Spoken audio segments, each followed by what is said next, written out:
Mr. Brende, we're here at the Forum on Africa in Cape Town. What are the main topics? What is the main issue of this conference? It is about entrepreneurship. Africa is the youngest continent in the world. 19 of the 20 youngest countries in the world are here in Africa.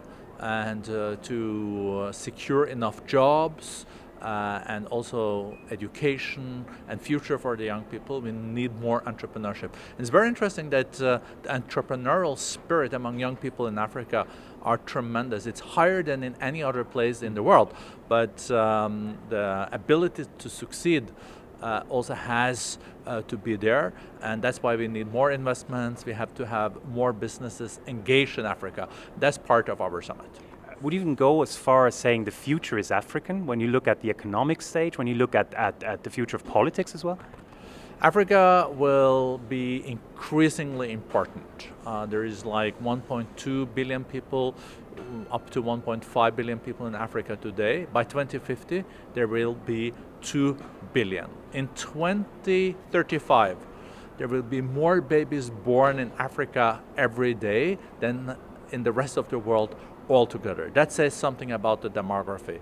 And Africa's growth will be crucial if we're going to succeed on the Sustainable Development Goals, eradicating all extreme poverty by 2030.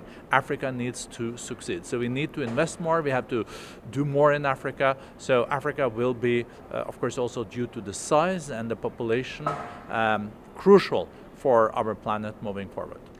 However, sometimes we tend to think that Africa is almost like the forgotten continent. Where do you see the biggest challenges in getting Africa more on the map, more on the map of agenda setting as well for the WEF?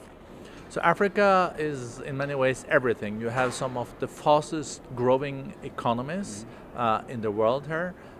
20 out of the 40 fastest growing emerging economies in the world are in Africa, but you also have conflicts and despair and poverty here. And we know that if there is a conflict and war, armed conflict, there is no real development. So peace and reconciliation is important, but we also know that foreign direct investment is growing in Africa.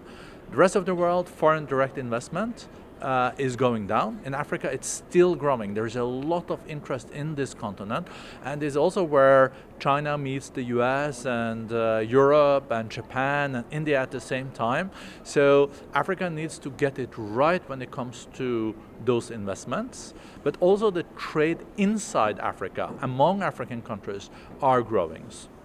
Currently 17%, but it can also grow now with the African Free Trade Agreement that is agreed on. That is a milestone.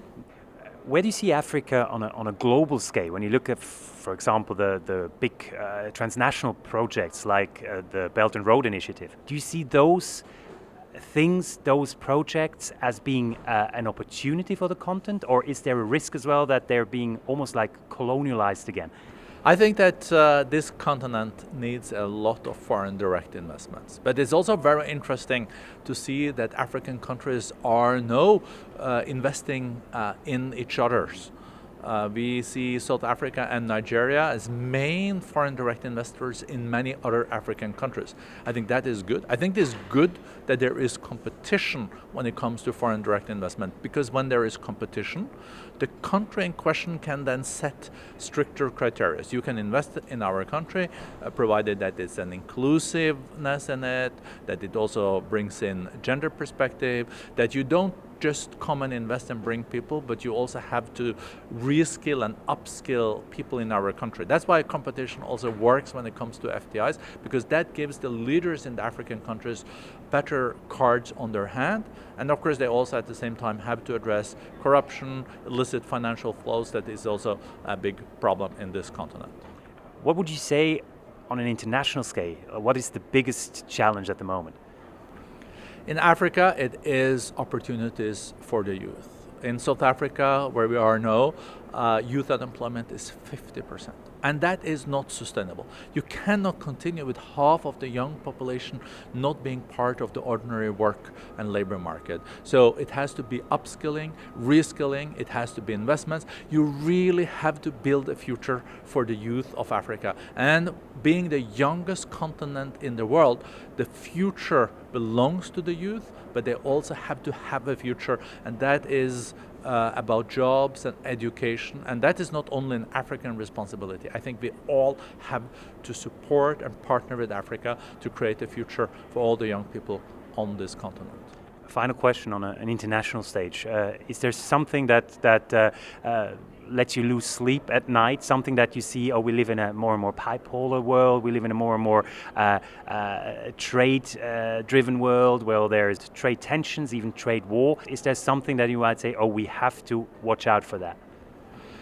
I think we potentially face now a much tougher economic global situation. We are seeing key economies contracting. For Africa as a continent, they need growth. They need more growth and not less growth. So if trade wars and also the fact that people and countries are not investing abroad and in each other, that can be a major stumbling block for the youth also in Africa and also in a lot of other emerging economies. Thank you very much, Mr. Brende. Thank you.